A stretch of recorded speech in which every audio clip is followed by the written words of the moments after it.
Marc, thank you so much for joining us today. I think we last chatted here a couple of years ago before the pandemic, and it looks like you've been very busy, quite busy doing some research and work, and you published a new book, We the Young Fighters. I want to show it to our audience. We the Young Fighters, a story of pop culture, terror, and war in Sierra Leone.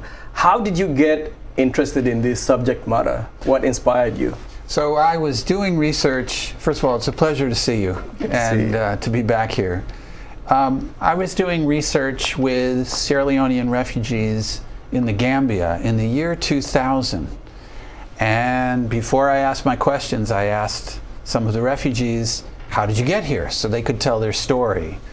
And they started talking about Tupac, and I didn't know what they were talking about at first, because I thought they were talking about, flight from Freetown, because they were from Freetown, the capital.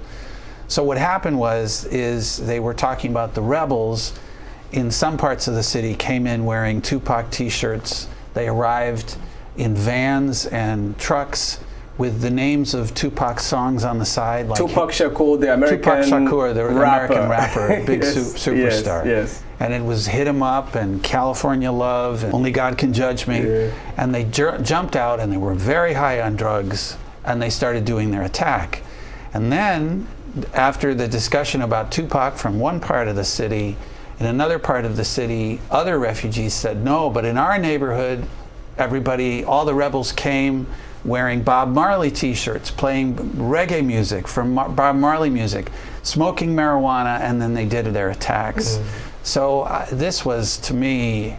That's quite fascinating. I was stunned. I never expected this. So you go from a conversation with refugees on how they left their country to now talking about these pop culture figures. Right. American pop culture figure Tupac Shakur, 4 years after his death, is still very much relevant.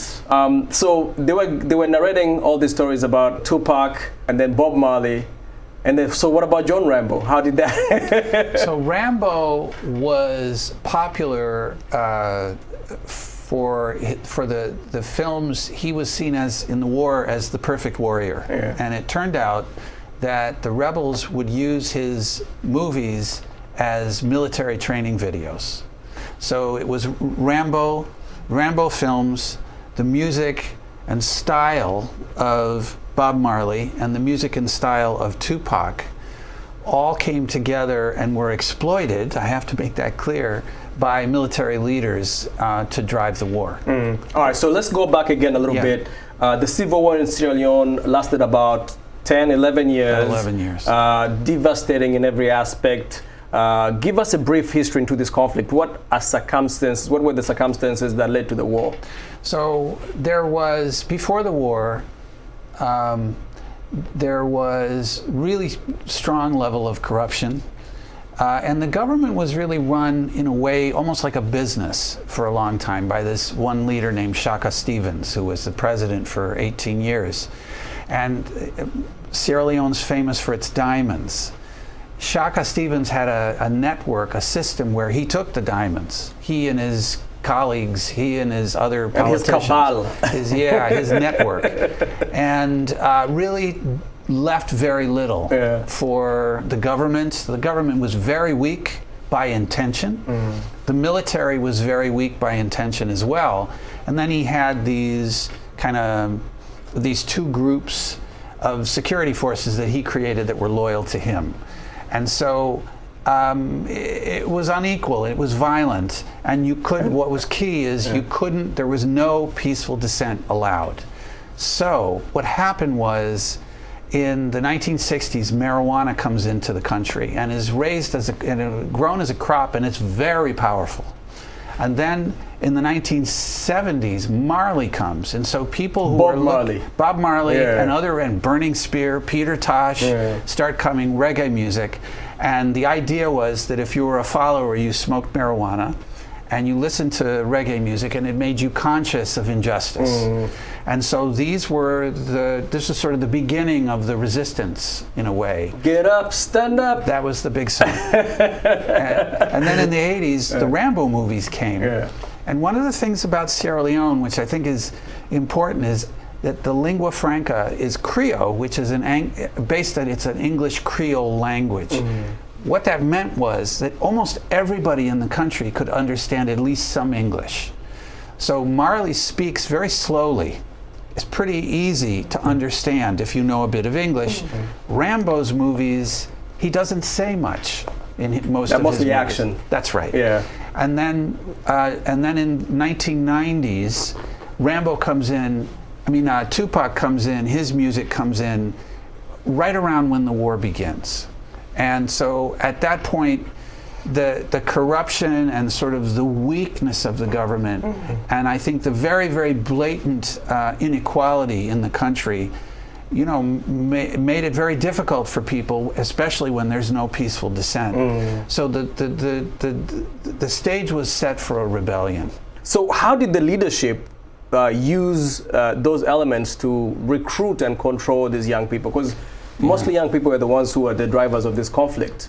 But there were people that were on top, the Foday Sankos and the others that we often hear about.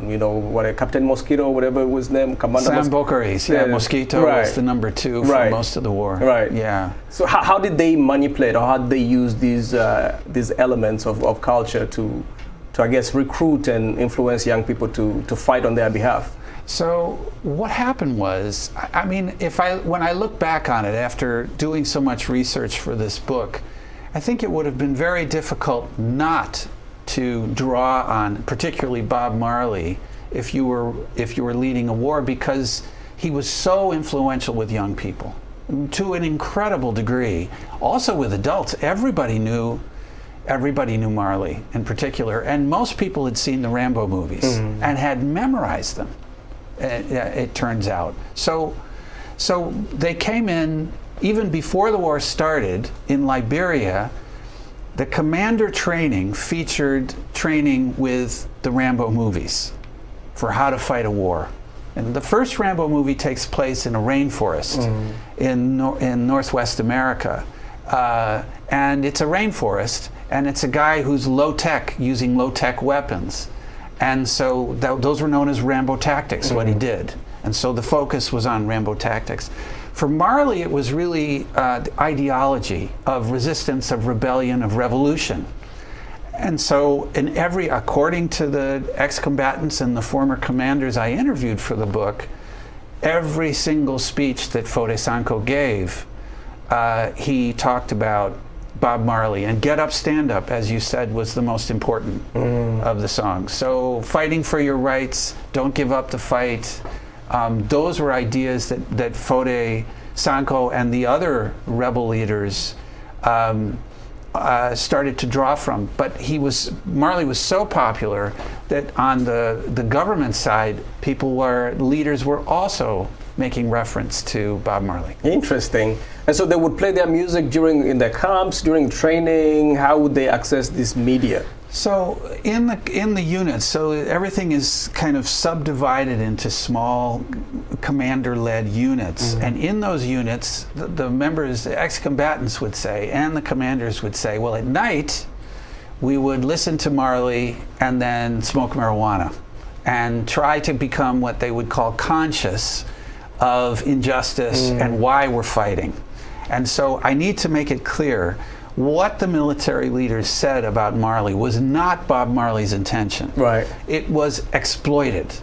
They were exploiting it for their purposes of winning a war. Absolutely. Now, underneath, was there any coherent political ideology? Well, it's debated. Yeah. I have looked at this. There was ideology for the rebels. It was very much based on, you've been exploited. It's a very young population. It was very youth focused. So when we take over, everybody's been, the leaders have been, we have diamonds, we have gold, we have timber. The leaders are taking stealing it from all. you. Yes. So this time when we come in, come in charge, this is going to belong to you. That's right. Right. But only for males. There was nothing in the ideology for female That's youth. very interesting. There's a gender dimension to this conflict too. A very big one. Yes, talk to us a little bit about that. Did the boys experience war in the same way as the girls? No. So for the most part, there were small girls units and then SBUs, small boys units. Those were kind of the small boys, the SBUs were really in the lead of rebel attacks throughout the war. Small girls units did exist and they were fighters, but a lot of what the girls were abducted. Nothing was promised to them. The ideology did not have anything to say about females. And so it was very male-centered in terms of when we win, the boys, the male youth, the men are going to get everything. But for girls, they were abducted for purposes of marriage, forced marriage, and honestly, sexual slavery. And other forms of exploitation, basically. Including farming marijuana. Wow. That was very important. That was known, marijuana to the rebels was known as government property. Government property. So anywhere it was, you better give it to them because it's government. That's what they would call it. Now, you have written about conflict in many parts of the continent, but there was something very specific about the war or the conflict in Sierra Leone. You called it terror-based warfare. Explain to us what that means. Yeah, so terror warfare is a way of fighting a war that was really perfected by the rebels in Sierra Leone. And the focus of terror warfare is not to kill people. They kill some, but mainly to terrorize people who are alive. So with fear, you can control people. With fear, you can drive people away, say, from the diamond mines. And it gives the impression that if more people that run away, it gives the impression that you're a bigger army than you are. And then you can also abduct people. So use them as porters, spies. They were very good at spies, at surveillance. The rebels, extremely good, as fighters, and then for sexual purposes. So those are the idea is not to kill people so much, although obviously at least 50,000 were killed. So it's not like they didn't kill, but the focus was really on terror, terrorizing people, not on extermination. And this was not fear. Genocide. Yeah. This was really a very different kind of war. What did they see in Tupac Shakur that resonated with them? That's a great question. So Tupac was different. So the rebel leaders didn't care for him.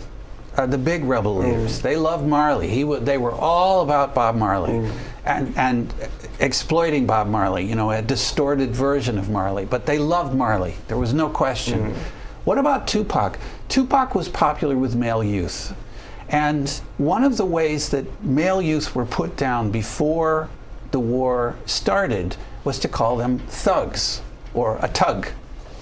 So before Tupac said anything, the posters of Tupac showed Thug Life. He had a tattoo of Thug Life on his Thug belly. Life, Yes. And all of us, he was a hero before they even heard his music, because here's a guy saying, yeah, I'm a thug. You got a problem with that? I'm not going to back away. I'm not afraid to say it. That's right. And so there was something instantly heroic about Tupac. He had style. He was fearless. Now, for soldiers, being fearless is what they aim for. The only way they wanted to be like Tupac. So there were certain groups. The main one was the West Side Boys, which was named after Tupac's group, the West Side Boys or the West Side contingent of American rappers in the West Coast in California. And so they wanted to be like Tupac. And they also used, just like followers of Marley, they also used a lot of drugs. So they exploited the messages of Tupac to fuel the war. But he was really quite a hero for male youth. Not really for anybody else. Yeah. Not even the leaders themselves felt any type of. Some of the command leaders at a lower level, yes. They would say, go ahead and listen to Tupac, because there was a respect for Tupac because he was so honest, and what he was saying, just like Marley, they could see the reality of what he was singing about or rapping about in everyday life in Sierra Leone. So they would say about Marley and Tupac. It's like they're describing Sierra Leone. Wow. So they That's were quite fascinating. powerful. Yeah. Right. What is, in post-war Sierra Leone, did these figures have any type of role in the rebuilding Reconstruction process? Well, they did in ways that, again, Bob Marley, Tupac Shakur, may they rest in peace, never intended the ways that they were, their work would be exploited by, for war. After the war, what I think we really saw was how sophisticated the interpretations were of ordinary young people. So after the war, Rambo's movies were less popular, although they were for a while, but they moved on from war. But Tupac was like everyone, like for male youth who were really on the margins, really looked down upon. You would listen to Tupac to encourage yourself. He was like a friend of yours. He was really they describe him almost like a friend.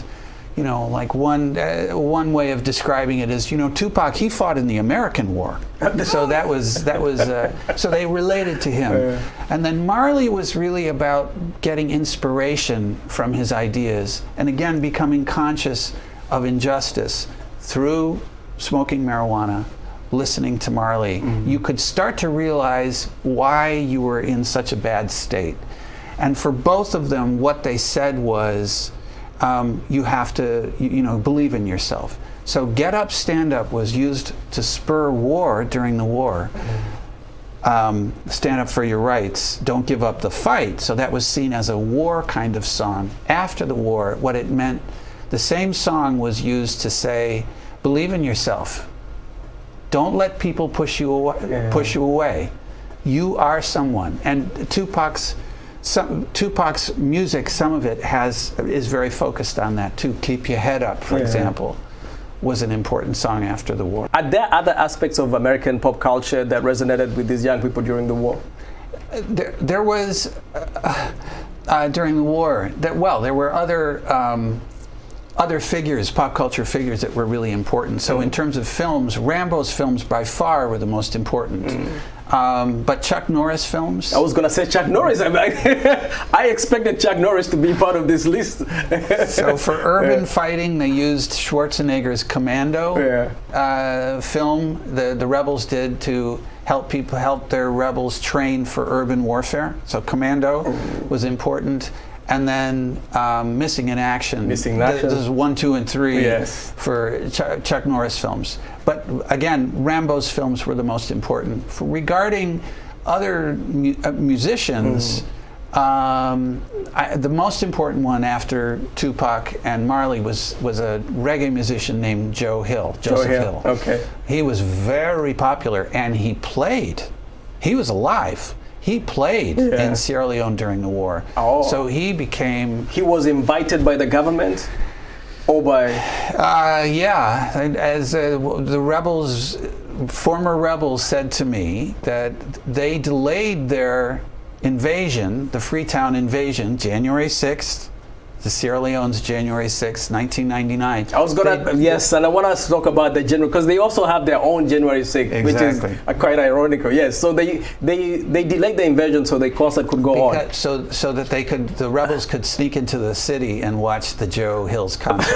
Joseph Hill and Culture was the name of his band. One of the major causes of marginalized groups to resort to violence as a means of, political articulation result from a lack of dialogue, people talking to each other. In post-conflict Sierra Leone, have you seen, efforts to create spaces of dialogue where people talk to each other, so that, things that led to the fighting in the first place, to the conflict in the first place, don't happen again?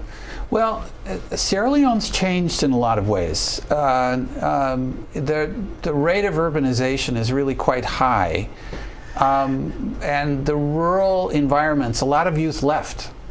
So they had a lot of traditional roles for youth to play, female youth to get married, male youth to get married, but also to do an enormous amount of work, both female and male youth, domestically, without pay, for their families, but often also for communities. And this is also true in Liberia and many other places. And increasingly, the leaders and parents would say to their kids, to the youth, okay, do this get to work just like before the war, that wasn't happening anymore. And one of the things that happened, Jackson, is that there was lots of a drive from Europe and America to really focus on human rights of women, but human rights of young people, and that they had rights too. And so one of the things that came up after the war is that, sons and daughters would say, well, I have my rights, my human rights, and I'm not going to do it. They learn how to stand up for themselves. Stand up, and right. Of course. Don't give up the fight. Now we're back to Marley. So one of the things that came up is the way human rights was interpreted after the war. There were new laws, became sort of a part of the dialogue between the two generations. And it seems to me, and I think this is unfortunate, that a lot of the young people went into cities, and a lot of their parents are still in rural areas, and so you have a separation that is not complete. People go home, and it's not everyone left, but there is a separation that people talked about between the generations, and there has been a lot of effort to bring people together. But there's a lot of marginalized youth in Sierra Leone. Well, at least we're starting to see some of that intergenerational dialogue taking place. You took this picture. I did. With these fighters. So you did interact with these fighters when they were still during the time of conflict. That's correct. Tell us about that experience a little bit. Well, this particular event, I mean, I was invited on a UN helicopter to helicopter in to the front lines because of the humanitarian situation. But because the rebels were nearby, we had fighters with us. These were Kamajos, were civil defense fighters, so traditional warriors, and so they followed us from place to place during the day, and I talked to a lot of them, and at the end I just said, would you like me to take your picture? And that's one of the photographs that I took. How many groups were fighting? It was a very, very, very complicated war. Yeah. So Acclaimed was there, for the West African regional force, mostly Nigerians, but also there were a lot of Guineans and Ghanaians also were there. You had three rebel groups. You had the RUF, the Revolutionary United Front. You had the Armed Forces Revolutionary Council, which came in a coup in 1997. And then after that, the West Side Boys, the followers of Tupac, came in as a militia, sort of cut off from the AFRC. On the other side, there was the Acclaimed fighters, largely Nigerians. There were some remnants of the government forces. Sierra Leone Army, yes. And then there was the civil defense units. And the largest by far were the Kamajos from the south and the east of the country. And all these fighters, aside from the government and Acclaimed, used the same tactics of, using marijuana and music and whatever these other pop culture elements. They use the same tactics to fight. It turned out that they did, yes. A lot of it was more locally, on a local level, that groups that were fighting in sort of smaller, sort of from on the commander level and then down to the troops in the field, were all listening to Marley, listening to Tupac, wearing Tupac t-shirts quite often as well. Definitely smoking marijuana and listening. I want to say that during the war, the use of marijuana to control the child soldiers on the rebel side was quite extreme. Everything they did really was extreme. So the water the children drank, the child soldiers drank, well, everybody, I guess, was boiled with marijuana. The food that you ate was cooked with marijuana. So the idea, especially for the young boys and the young girls, they were high for the entire war, or the whole entire period they were soldiers. When you went, did they have any type of consciousness of what they were fighting for when you spoke to them? Some, after the war, some would say, I don't remember everything because of the drugs. Of course. And I think also trauma. Right. From what they'd gone through. Have you been to Sierra Leone after the war? Yeah, the interviews took place after the war. Most of the interviews took place. The interview that actually inspired the book. Yeah. Marijuana to Marley, to Rambo, because Rambo, Tupac. then to was Tupac. in the 90s. Quite fascinating. I would feel like this picture would have inspired a book of its own by itself. Marc, thank you so much for coming to talk to us today. Thank you very much. Man. Such a pleasure. Okay. Good to see you again.